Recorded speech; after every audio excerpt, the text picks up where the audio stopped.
오늘 드릴 말씀은 다윗 왕의 즉위, 왕의 오르심, 다윗이 왕위에 오름에 대해서 말씀을 드리겠습니다. 다윗이 어렸을 때 양을 치던 목자였잖아요. 어느 날 갑작스러운 아버지의 부름을 받고 집으로 돌아왔습니다.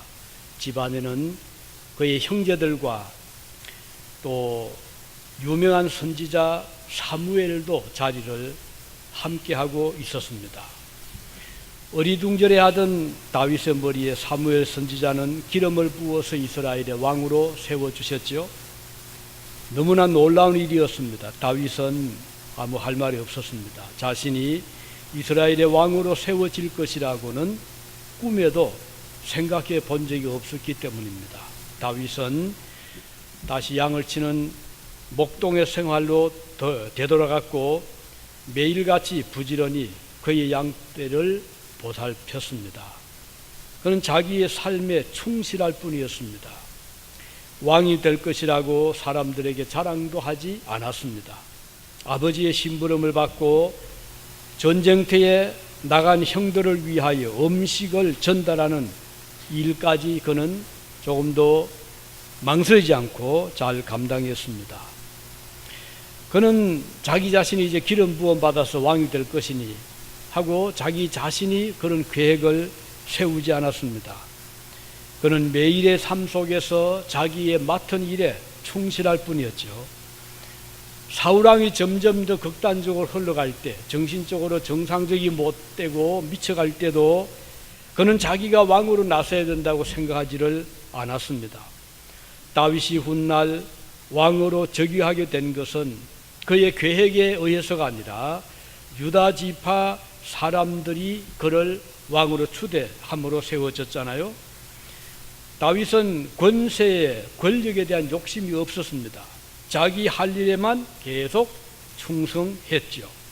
남의 일에 간섭도 하지 않았습니다. 그는 사무엘 선지자로부터 기름 부음을 받고 나서 또 그 자신은 자기 왕이 될 것이라고 스스로 준비를 하지 않았다는 것이죠.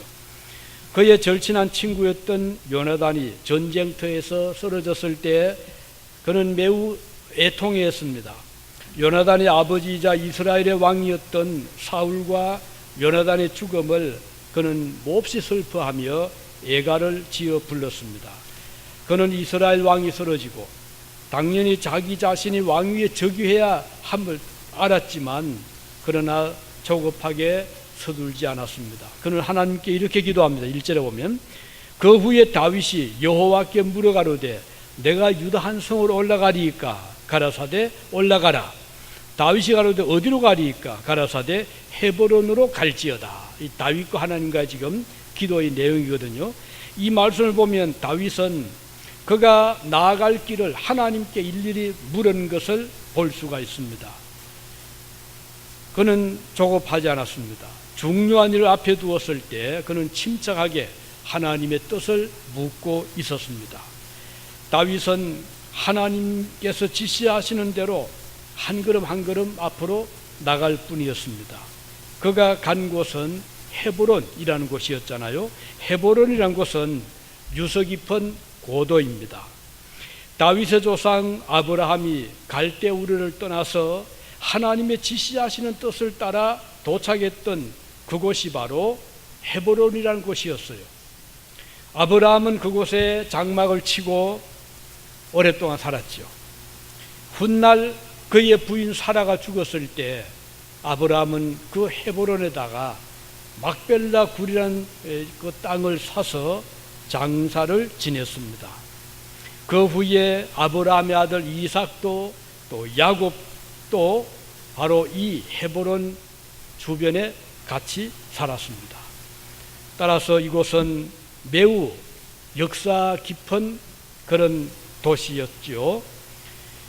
이제 이 다윗이 헤브론으로 돌아왔을 때 유다 사람들이 그 소식을 듣고 모여들었습니다. 그리고는 다윗에게 다시 기름을 부어 왕으로 세웠습니다.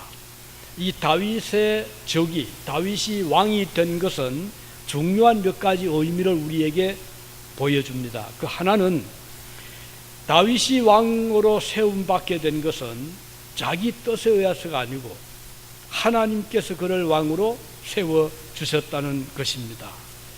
지금까지 다윗의 성장 과정을 보면 매우 평범한 일상적인 그런 한 가정의 아들로 성장했음을 볼 수가 있잖아요.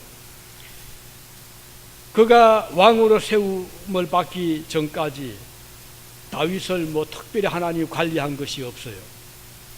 그는 여러 형제들 가운데 막내둥이로 태어났잖아요. 그리고 그에게 할당된 대로 양을 치는 목동의 생활을 하면서 어린 시절을 보냈습니다. 젊은 시절의 다윗은 누구나 겪을 수 있는 그런 일상적인 성장 과정을 그도 겪었다는 것입니다. 아버지를 도와서 심부름을 하기도 하고 덜에서 풀을 뜯는 양떼들을 보살피기도 했습니다. 그에게 특별히 왕도라는 것이 없었어요.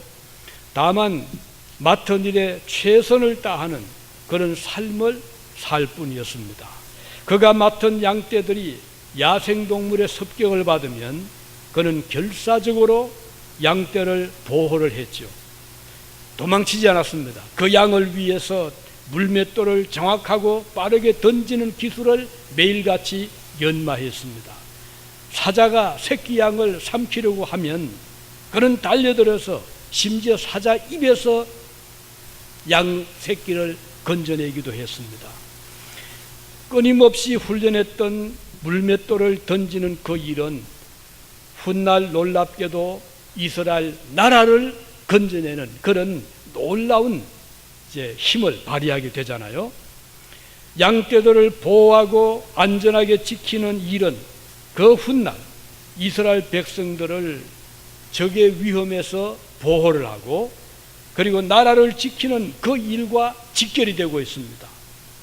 다윗은 장차 나라를 위해서 일하게 될 것을 상상하지 못했지만 다만 그가 현재 맡은 일에 충실하게 일을 했을 뿐이었지만 하나님께서는 이 모든 과정을 통해서 장차 나라를 이끌어갈 위대한 지도자로 훈련을 시키고 계셨던 것입니다. 하나님께서는 다윗을 지금 그릇을 다윗이라고 하는 한 인격의 그릇을 준비시키고 계셨습니다. 그 일을 위해서 훈련을 시키신 것이죠. 사도 바울은 디모데에게 이렇게 말씀한 바 있습니다. 디모데후서 2장 20절에 보면 큰 집에는 큰 그릇과 은그릇뿐 아니라 나무 그릇과 질 그릇도 있어 귀하게 쓰는 것도 있고 천하게 쓰는 것도 있나니, 그렇잖아요. 우리가 집안에 그릇들이 많이 있습니다. 어떤 그릇은 귀한 손님이 왔을 때, 어떤 그릇은 아무렇게나 돌려 쓰는 그릇도 있잖아요. 다윗은 이와 같이 하나님께서 예비하신 그릇으로, 그것도 귀한 그릇으로, 아주 마음의 영혼의 그릇이 큰 사람으로 하나님이 지금 준비를 시키고 계셨습니다. 오늘도 마찬가지입니다. 하나님께서는 우리 모두를 큰 집, 이 교회라는 큰 집의 그릇으로 삼아 주셨습니다. 우리 성경에 나타나는 많은 인물 중에서 하나님께서 사용하셨던 인물들은 각각의 그릇대로 사용을 하셨습니다. 어떤 경우는 오랫동안 그릇이 빛을 발휘하지 못했지만 어느 때가 되자 숨겨졌던 그릇, 그동안 준비했던 그릇이 크게 쓰임받은 경우도 있습니다. 예를 들면 요셉이 그랬잖아요. 모세도 그랬습니다. 그들이 초야에 묻혀 살 때는 아무도 그들의 존재를 생각하지 못했습니다. 하나님께서도 관심 없는 것처럼 보였잖아요. 그러나 어느 날 우리 하나님께서 그 사람들을 불러서 세우실 때 그들은 놀라운 역할을 감당을 했습니다. 그러나 그 긴 과정을 많은 사람들은 알지를 못했죠. 요셉을 보면 그가 성장 과정을 볼 때 참 힘들었잖아요. 형들 밑에 눌려가지고 빛을 보지 못하고, 또 요셉은 굉장히 정의감이 있었던 사람이었잖아요. 형들이 불의를 행하면, 가령 뭐 아버지를 속인다거나 또 해서 안 될 일 할 때 요셉은 그것을 목격하고 아버지에 가서 그 사실을 고함으로 형들의 미움을 사기도 했습니다. 그러나 요셉은 자기 자리를 잘 지켰어요. 나중에 요셉이 애국으로 팔려갔잖아요. 종이 되었잖아요. 죽음의 위기를 넘겼잖아요. 그는 애굽의 보디바르 집에서 살림을 관리해주는 청지기가 됩니다. 맡은 일을 잘 감당했어요. 그는 자기 재산을 관리한 것이 아니었어요. 그럼에도 불구하고 그는 열심히 일했습니다. 훗날 지금 이 보디발의 집에서 그가 닦은 훈련, 그가 했던 청지기 사역은 나중에 전 애굽을 그 살림을 이 요셉이 관장하는 총리의 역할을 하게 되기까지 그 훈련을 잘 받은 것이죠. 작은 일에 충성했던 요셉을 하나님께서는 큰 일을 맡겨주셨던 것이죠. 다윗이 어린 시절 맡아 길렀던 양떼를 부지런히 보살피고 보호했던 그 다윗에게 훗날 하나님은 나라를 맡겨서 백성들을 잘 보호하게 하시고 보살피게 하셨습니다. 그에게 왕의 직분을 맡기신 분은 하나님이셨습니다. 하나님께서 사무엘에게 명하시고 다윗에게 기름을 부어 왕으로 삼으라고 하셨습니다. 그러나 어린 시절 다윗에게 양떼를 맡아 기르게 하고 보살피게 한 이는 그의 아버지 이새였습니다. 그러나 그것은 우연이 아니죠. 하나님께서 그에게 그 일을 맡겨주셨습니다. 이걸 보면 오늘 우리가 하는 이 일상의 일들이 지금은 뭐 별거 아닌 것 같이 보이지만 이것이 훗날 하나님은 이런 과정 훈련을 통해서 크게 일을 맡기시는 경우들이 아주 많습니다. 바울은 말씀하기를 로마서 13장 1절에 보면 각 사람은 위에 있는 권세들에게 복종하라. 권세는 하나님으로부터 나지 않음이 없나니 모든 권세는 다 하나님께서 정하신 바라. 이런 말씀이 나오는데 권세뿐이 아니죠. 하나님께서 우리 각자의 삶 속에 사명을 주셨습니다. 그는 계속해서 말합니다. 우리에게 주신 은혜대로 은사가 각각 다르니 어떤 사람에게는 섬기는 일을 맡겨주셨다. 이걸 섬기는 일로 봉사를 할 것이고 어떤 이에게는 가르치는 일로, 가르치는 자면 가르치는 일로, 어떤 이는 권위하는 자는 권위하는 일로, 구제하는 자는 성실함으로, 다스리는 자는 부지런함으로, 긍휼을 베푸는 자는 즐거움으로 할 것이니라. 이거 보면 하나님께서 교회 각 직분자들에게 일을 맡기셨는데 각각의 은사를 다르게 주셨다는 거예요. 그 맡은 은사대로 열심히 섬기라고 맡겨주셨다고 말씀했습니다. 오늘 여러분과 제가 이곳 유진으로 보냄받았습니다. 저는 그렇게 생각해요. 하나님께서 여러분들을 우연히 이렇게 오게 하신 것이 아니고 어떤 하나님의 계획이 계시고 뜻이 계셔서 많은 사람들 중에 이 넓은 미국 천지 중에 유진으로 보내주셨다는 것을 우리는 믿고 있습니다. 그리고 이제 중앙교회에 또 보내주셨어요. 그러면 왜 보내셨을까? 한번 생각을 할 수 있기를 바랍니다. 왜 하나님께서 이 많은 지상의 교회들, 미국에 많은 한국 이민교회들이 있는데 그 많은 교회 중에서 유진중앙교회로 나를 보내신 목적이 무엇일까? 하나님께서 어떤 일을 맡기시려고 보내주셨을까? 우리는 이렇게 생각한다면 오늘 우리들의 이곳의 존재는 특별한 의미를 가지게 되는 것입니다. 주님은 교회를 통해서 여러분과 저에게 일거리를 맡겨주셨습니다. 그 일이 아주 힘이 들거나 큰 일이 아닐 수도 있고 또 어떤 경우는 힘들고 또 무거운 일이 될 수도 있습니다. 누구든지 하나님께서는 우리들을 충성되게 보셔서 각자에게 일을 맡겨 주셨습니다.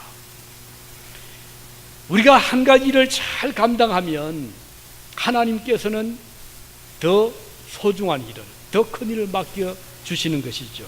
여러분들이 사람을 하이할 때 어떤 사업가가 이제 사람들을 불러서 면접을 하고 하이하면 얼마 동안 지켜보잖아요. 일을 맡겨서 그분이 일을 어떻게 처리할까 지켜보잖아요. 안 보는 것 같지만 그 일을 시키는 분은 자세히 살펴봅니다. 그런데 놀랍게 일을 잘 처리합니다.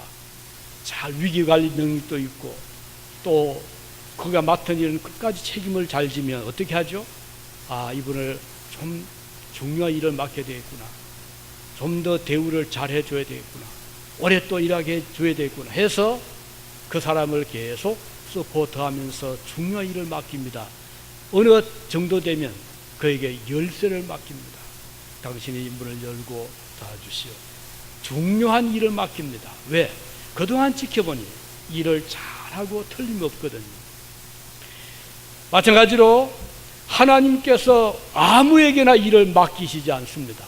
우리는 생각하기를 일 안 하니까 가볍다 생각할지 모르지만 하나님께서는 각자에게 일을 맡기심으로 그의 존재의 의미를 더 중요하게 하시는 것입니다. 그래서 오늘 여러분과 제가 하나님의 교회에서 일을 맡았다는 그 자체만 해도 얼마나 큰 축복인지 모릅니다. 주님께서는 오늘 우리들을 신임하고 계신다는 뜻입니다. 열쇠를 맡겨주셨다는 것입니다. 그래서 이 열쇠를 맡겨주심으로 천국 문을 열게도 하시고 닫게도 하셨습니다. 이 문을 열 때 영혼들이 구원에 이르게 되는 것이죠. 이렇게 중요한 역할을 주님은 여러분과 저에게 맡겨주신 것입니다. 우리보다 훨씬 이 세상에는 일을 잘하는 분들이 많이 있잖아요. 지혜도 많은 분도 계시고 강건한 분도 계심에도 불구하고 연약한 우리를 불러주실 때는 하나님께서 우리에게 이런 신임을 주셨다는 것입니다. 하나님께서 다윗을 왕으로 세워주신 것은 다윗을 그만큼 신임했다는 뜻입니다. 주님의 마음이 들었다는 것입니다. 오늘 여러분과 제가 주님의 마음에 들어서 주님이 세우시는, 주님께서 신임하시는 그런 일꾼들이 되시기를 바라는 것입니다. 또 한 가지 오늘 본문에서 다윗이 왕위에 즉위함으로써 그가 한 일을 이제 봅시다. 어떤 일을 했죠? 제일 먼저 한 것이 있습니다. 길르앗 야베스 사람들을 이제 만나게 된 겁니다. 물론 사자들을 보냈죠. 왜 그랬을까요? 다윗의 선임자는 사울이라는 왕이었어요. 이 사울은 이스라엘 초대 왕인 동시에 나라를 이제 세운 건국의 아버지거든요. 그런데 이 사울이 불행스럽게도 나중에 전쟁터에서 길보아 산 전투에서 전사를 합니다. 자, 아버지 사울, 왕자 요나단, 이 두 부자가 같은 날 같은 장소에서 전사를 했습니다. 그러니 저 적군들이 얼마나 좋아했겠습니까? 자, 저 이스라엘 왕이 죽었다. 그래서 저쪽에서는 잔치가 벌어졌죠. 춤을 추고 노래를 부르고 성전의 기쁨을 누릴 때에 감히 이스라엘 사람들은 왕이지만 시신조차 수습을 못했습니다. 갈 수가 없는 겁니다. 이럴 때에 길르앗 야베스 사람들이 용감하게 나타나서 그 왕의 시신을 잘 수습을 해서 장례를 잘 치루어 주었습니다. 이 사실을 다윗이 들었습니다. 그래서 다윗은 너무 그 일을 고마워하면서 야베스 사람들을 칭찬한 겁니다. 참 좋은 일을 했습니다. 하나님께서 기뻐하실 것입니다. 나도 이제 왕이 되었는데 여러분들을 도와줄 겁니다. 다윗이 첫 번째 한 일은 자기의 선임자 사울을 잘 끝까지 시신을 수습해서 장례를 치루어서 왕의 위엄을 지켜준 그 야베스 사람들을 칭찬해 준 것이라는 것입니다. 우린 여기에서 다윗의 인품을 봅니다. 왜냐하면 사울이 다윗을 어떻게 대했습니까? 사울이 살아있었을 때 다윗을 굉장히 미워했거든요. 왜냐하면 점점 다윗의 인기가 높아지고 앞으로 자기를 어쩌면 밀쳐내고 다음 왕이 될 수 있다는 이런 불안감 때문에 사울은 다윗을 심지어 죽이려까지 했잖아요. 그럼에도 불구하고 다윗은 하나님께서 세우신 이스라엘의 왕을 보호를 합니다. 끝까지 보호를 했어요. 그리고 그가 죽었을 때 시신을 수습해 준 야베스 사람들을 칭찬해 준 겁니다. 이것은 다윗의 인품입니다.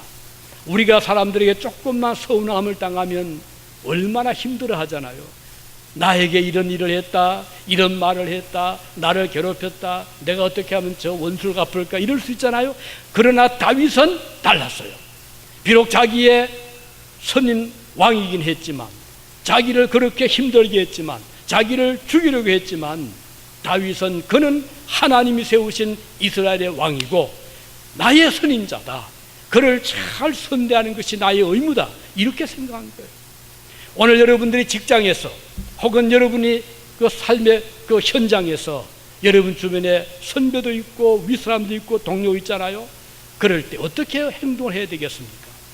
만일에 믿음의 인품을 갖춘 분이라면 설령 나에게 좀 서운한 일을 했더라도, 나에게 좀 모질게 했더라도, 그래도 나는 그럴 수는 없다 해서 우리의 동료에게 선대하고 우리의 선배를 잘 선대한다면 하나님이 기뻐하십니다. 그리고 그 반드시 좋은 결과가 나에게 오게 되는 겁니다.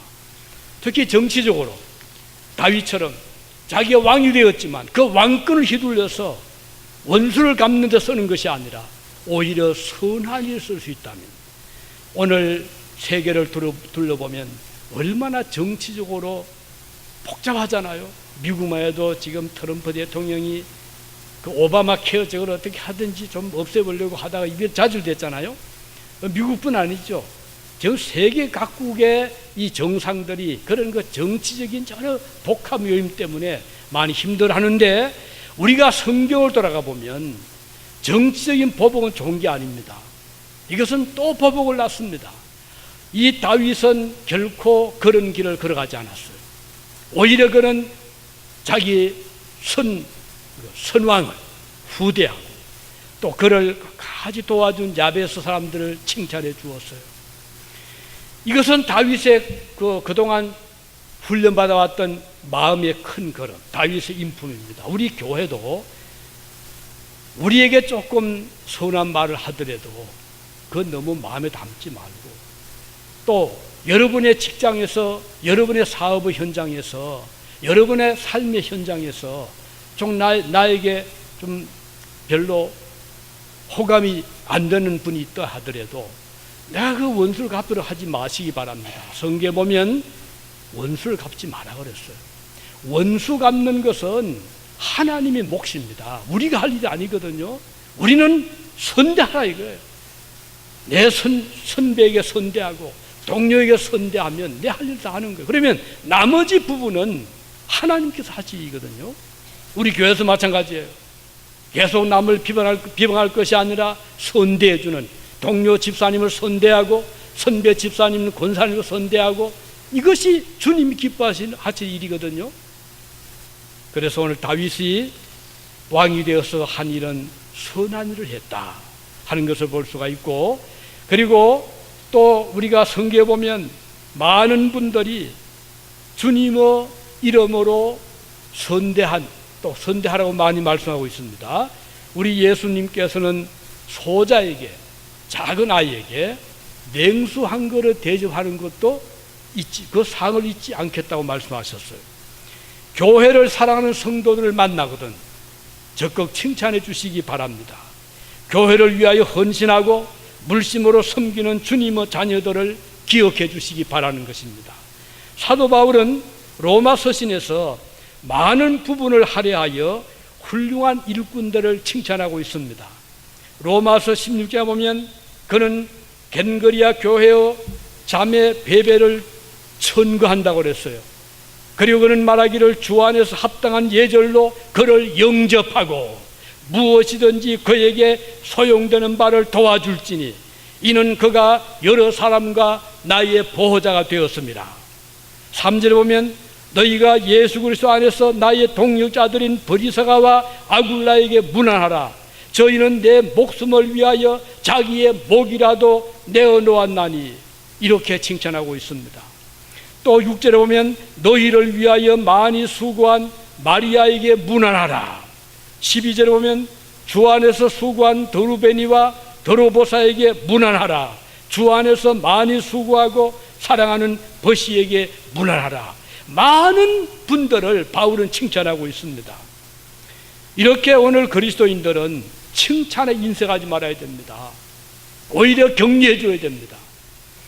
그리고 데살로니가전서 2장 9절에 보면 형제들아 우리의 수고와 애쓴 것을 너희가 기억하리니 너희 아무에게도 물을 끼치지 아니하려고 밤과 낮으로 일하면서 너희에게 하나님의 복음을 전파했노라. 이렇게 칭찬하고 있잖아요. 여러분, 우리는 역사의 긴 터널을 지금 통과하는 그런 길을 걷고 있습니다. 누군가 우리를 위하여 앞서가면서 험난한 개척길을 뚫어 왔습니다. 우리 앞에 놓여 있는 여러 위험들을 감수하면서 오늘이 이르렀어요. 우리 미국 이민사를 보더라도 지금부터 100년 전 이조 마렵에 우리의 대선배들은 하와이에 노동자로 왔잖아요. 그때 인천 내리교회 성도들이 주축이었어요. 이제 한국에서 미국에 가서 일할 자들을 모집하는데 아무도 나서질 않는 거예요. 그때 이제 내리교회의 성도들이 중심이 돼서 우리가 미국으로 가서 그곳에 가서 우리가 일을 하고, 그때 참 한국 어려울 때잖아요. 그래서 새 삶의 터전을 우리가 닦아보자 해서 그 내리교회에 장로님도 계셨고 또 그 외에 집사님들도 계셨고 해서 그분들이 주축이 돼가지고 제1진이 주로 교인들이었어요. 그들은 오랫동안 배를 타고 이제 태평양을 건너오면서 매일같이 예배를 드리고, 그리고 하와이 도착을 해서 그 어려운 때에 농장에서 일을 하면서 교회를 세웠어요. 그리고 이민교회를 세웠어요. 훗날 이승만 대통령이 예배드렸던 그것도 이민교회 중 하나였거든요. 그 출신 중에 한 분이 오레곤에 건너와서 포틀랜드에 제일 먼저 정착한 분이 바로 그 세대에 건너왔던 분이었어요. 이렇게 이민사를 보면 우리는 지금 평안하게 왔잖아요. 그렇지만 우리 앞서 온 분들이 각 지역에 정착을 해서 교회를 세우고, 그 세운 분들이 뒤에 한국에서 오는 분들을 위해서 많은 수고를 했어요. 그래서 정착을 도와주고 필요한 것을 서포트해주고 공항에 달려가고 많은 일을 도와주었거든요. 우리 이분들의 수고를 잊어서 안 돼요. 우리 중앙교회가 여기에 세워진 것은 우리만 편하게 하기 위함이 아니라는 거예요. 그래서 우리는 최대한으로 이것을 찾아오는 분들이 믿든 믿지 않든 그분들을 위해서 우리가 정착을 도와주고 그분들을 위해 기도하고 우리는 힘쓰는 것이에요. 이걸 주님이 기뻐하시거든요. 오늘 여기 다윗은 이렇게 선대한 그리고 도와주는 그 일을 함으로써 그의 큰 그릇됨을 보여주고 있습니다. 그리고 전임자에 대해서 이렇게 관심을 가져주었다는 것. 그리고 결코 다윗은 정치인 보복을 하지 않았어요. 사울을 보복하지 않았어요. 오늘 하나님께서 기뻐하지 않는 것 중에 하나가 정치적인 보복입니다. 이거 우리가 굉장히 조심해야 돼요. 이것은 계속적인 보복의 정치를 가져오게 하거든요. 우리 한국의 정치사를 보면 너무 이게 심한 거예요. 여당과 야당이 너무 분열되어 있고, 우리 이거 좀 고쳐야 됩니다. 우리 조국을 위해서 그럴 수가 있고, 이것은 한국뿐 아니라 모든 국가에 다 해당이 될 것입니다. 이제 마지막으로 다윗의 적인은 장차 만왕의 왕으로 세상을 다스릴 그리스도의 통치를 보여주시는 것입니다. 목동으로 성장한 다윗이 제2대 유대의 왕위에 즉위한 것은 놀라운 일이 아닐 수 없습니다. 아무도 그가 왕이 될 것이라고 상상조차 할 수 없는 일이었죠. 사울 왕의 아들 요나단이 왕위를 계승하는 것이 오히려 더 자연스러운 일이기 때문입니다. 더구나 다윗은 널리 알려진 인물이 아니었잖아요. 그럼에도 불구하고 하나님은 다윗을 왕으로 세우셨어요. 하나님께서 다윗 왕조를 세우시고 그 대를 이어가게 하신 것은 장차 오실 메시아가 이 다윗의 후손 중에서 날 것을 보여주시는 것이거든요. 자, 예수 그리스도는 목수의 아들이었잖아요. 그건 평민의 아들이었어요. 그는 제사장의 가정에 태어난 분이 아니었어요. 율법 선생 아들이 아니었어요. 로마의 왕족도 아니었어요. 갈릴리 나사렛 어촌의 한 조그만 가정에서 태어났잖아요. 그런데 아무도 그가 만왕의 왕으로 앞으로 이 메시아가 될 것을 몰랐거든요. 마찬가지로 사울도 그랬어요. 사울의 그 가계를 보면 사울의 그 다윗의 가계를 보면, 자, 사울은 왕이잖아요. 사울의 아들은 왕자 요나단이었어요. 그런데 다윗이 선택받았잖아요. 왜 그랬을까? 사울은 베냐민 지파입니다. 다윗은 유다 지파예요. 이 지파 차이가 중요한 것은 창세기 49장 10절에 보면 그때 야곱이 아들들을 앉혀놓고 그들에게 축복을 하는데 유다에게 이런 말을 했습니다. 홀이 유다를 떠나지 아니하며, 홀이라는 것은 통치하는 지팡이, 왕의 지팡이입니다. 이 야곱이 먼 훗날을 내다보면서 장차 이스라엘을 다스릴 왕의 홀은 유다 자손에게서 날 것을 예언한 거예요.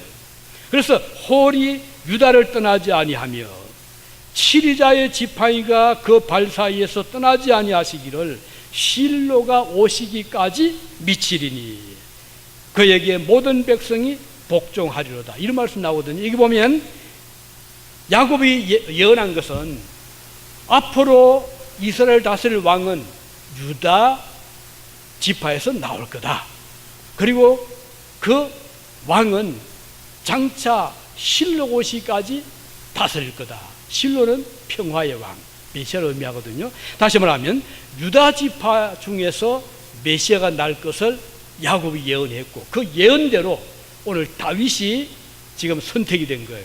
여러분, 이스라엘 국기에 별이 있잖아요. 다윗의 별입니다. 지금도 이스라엘 사람들은 다윗에 대한 자부심이 굉장히 큽니다. 다윗의 그 별을 무척 사랑합니다. 다윗은 왕으로 재위하면서 선정을 베풀었어요. 백성들을 보호하고, 다윗이 통치할 때는요, 이방인들이 와서 다 화친을 했어요. 우리 전쟁하지 맙시다.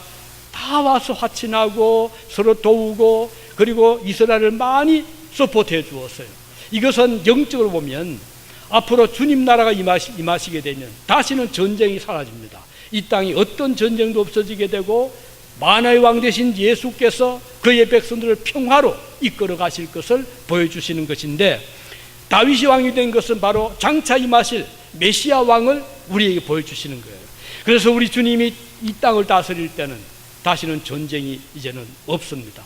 천국의 왕이 주님이 되시기 때문이고, 그래서 오늘 이 세상에서는 끊임없는 이런 전쟁이 있고 나라와 민족 간의 갈등이 있지만 우리가 장차 들어갈 천국에는 다시는 이런 갈등이 없는 것이에요. 그래서 우리가 아침에 눈을 뜨면은 하룻밤을 지나고 새날을 맞는 기쁨이 있잖아요. 우리 그리스도인들은 눈을 뜰 때마다 내가 언젠가, 지금은 뭐 한 7시간, 6시간, 8시간 잠을 깨지만 언젠가 영면의 때가 오죠. 영면이라는 말은 무슨 말이죠? 영원히 잠잔다 이 말이잖아요. 영면의 때가 옵니다. 즉 죽음이 옵니다. 그러면 영면, 잠잔다고 하잖아요. 그러면 언젠간 깨잖아요. 우리 그리스도인들은 죽음이 영면으로 들어간다. 그런데 언제 깨죠? 주님이 오실 때. 그때는 다시 무덤에서 눈을 떠 일어납니다. 자, 자, 우리가 눈을 떴을 때, 이곳이 어딜까? 마늘에 눈을 떴을 때 아름다운 천사들 노래가 들려오고 하늘의 영광이 빛이 비춰온다면 얼마나 기쁘겠습니까? 그리고 우리의 왕 되신 그리스도께서 금호를 손에 잡으시고 어서 오너라 수고했다 우리의 손을 잡아준다면 이것처럼 기쁜 일이 없잖아요. 그래서 우리의 왕 되신 예수 그리스도께서는 천국의 만왕의 왕이 되셔서 한 사람 한 사람 그의 백성들이 영면에서 깨어날 때 손을 잡고 그의 나라를 이끌어가 주시는 분이십니다. 바로 다윗의 왕이 저기는 이것을 미리 우리에게 보여주시는 거예요. 그래서 오늘 여러분과 제가 이 다윗의 나라를 생각하면서 천국의 소망을 더 굳게 가지시기 바라고, 우리 주님은 우리를 결코 잊지 않으십니다. 우리를 사랑하셨고 우리를 보호해 주시고, 다윗이 어린 때 양 한 마리를 지키기 위해서 사자와 싸우면서 새끼를 입에서 건져내듯이 우리의 목자 되신 우리의 왕 되신 예수께서는 그의 백성들이 결코 사탄의 밥이 되지 않도록, 죽음에 삼키지 않도록, 그리고 죄악의 그 무거운 짐에 눌리지 않도록 그의 백성들을 구원해 주시고 우리를 평화의 왕으로 평화의 나라로 이끌어 주시고 우리를 다스려 주실 것을 이 말씀은 우리에게 보여주시는 것입니다. 바라기는 우리 모두가 그 나라가 임할 때 주님의 백성으로서 함께 손잡고 천국에 들어갈 수 있기를 바랍니다. 기도하시겠습니다.